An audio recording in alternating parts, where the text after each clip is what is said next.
Well, he says, you know, it's written all over your face. You're afraid of going to a seance. But he says, I know you. He says, you're going to come.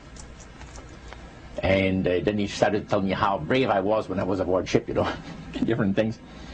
He says, you're not the same man, you're changed. You're chicken. That's all I needed to hear. I said, when do we go to a seance? So one Saturday evening, we were in the place.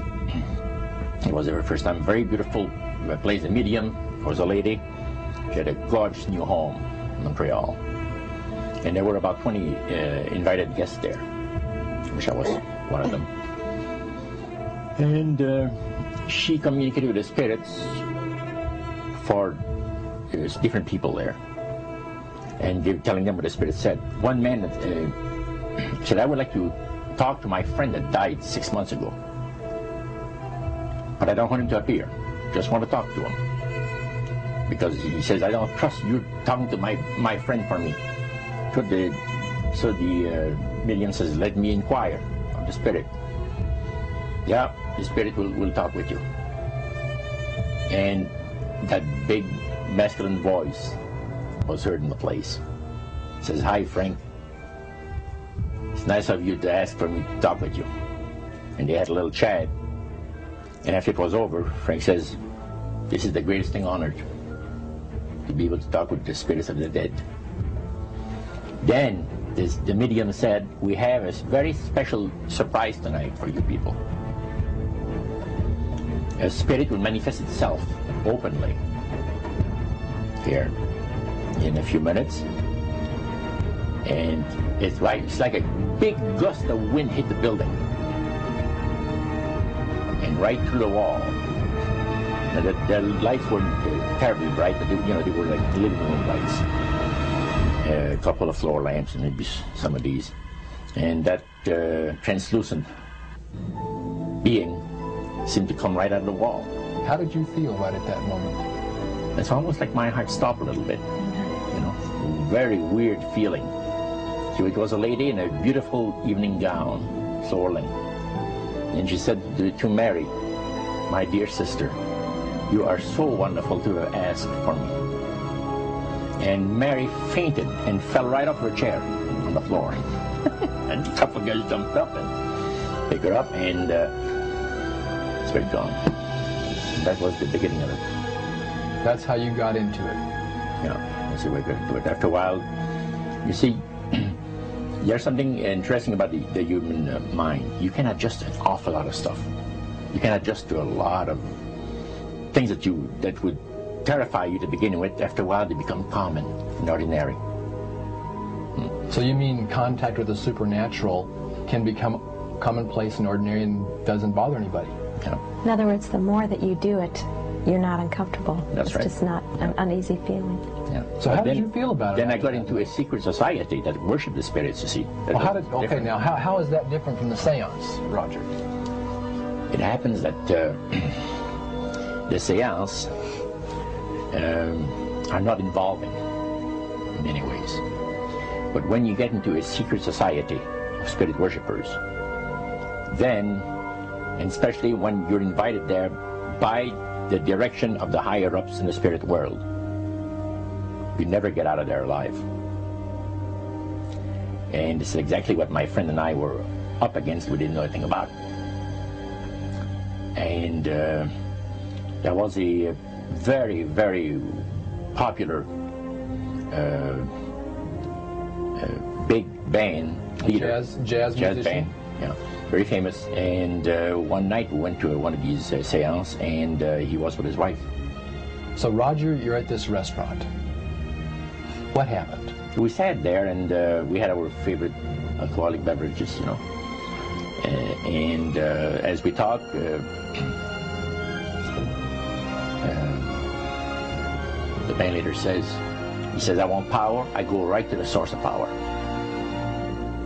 And he says, how do you think that I became famous the way that I am? Well, I said, you must have had some good luck. Well, he says, there's no such thing as good luck. He says, there's either some power working for you somewhere, or you don't get ahead in this world. Not in my type of occupation. So it went from there. We got talking about spirit worship. Did it intrigue you? Or did it make you want to find out more about what exactly he was talking about? Yeah. So he said the supposed spirits of the dead that you're talking with are demon spirits. They're fallen angels. They're beautiful beings. Just said it out, just like that. Oh, yeah. It didn't make you uneasy when he said they were... Well, it shocked you a little bit, something that you first hear mentioned to you. He said, you guys have got a great future ahead of you. Because we've been told, the high priest of our society, secret society, has been told that the master has very special plans for you too. Now, what did he mean by the master? Satan. And we were interested to hear more about it. And he told us, he says, look, we worship spirits. We worship Lucifer and all his angels. They're just as beautiful as they did before they were cast out of heaven. He says there was a misunderstanding in the whole thing. He says among the inhabitants of the galaxies. And he says our master was misunderstood. And God did not bear with him like he does with people that make mistakes today. So we're in a warfare, good against evil.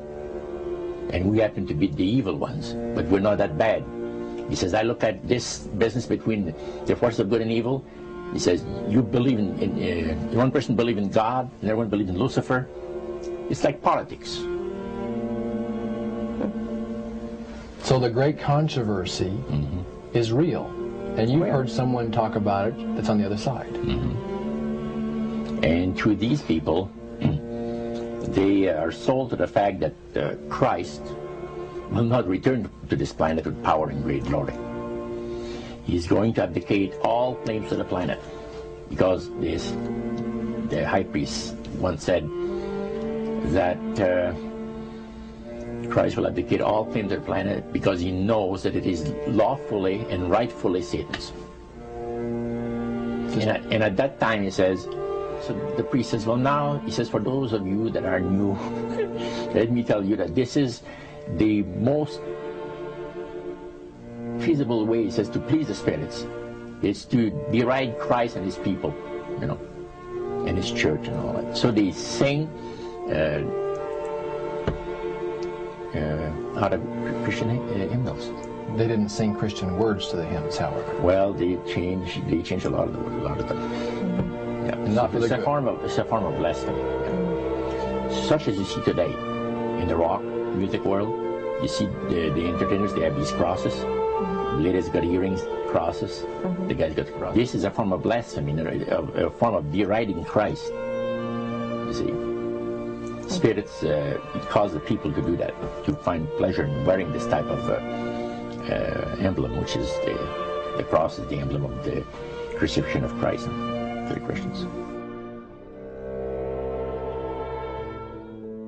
Better to reign in hell than serve in heaven, is that it? Why not?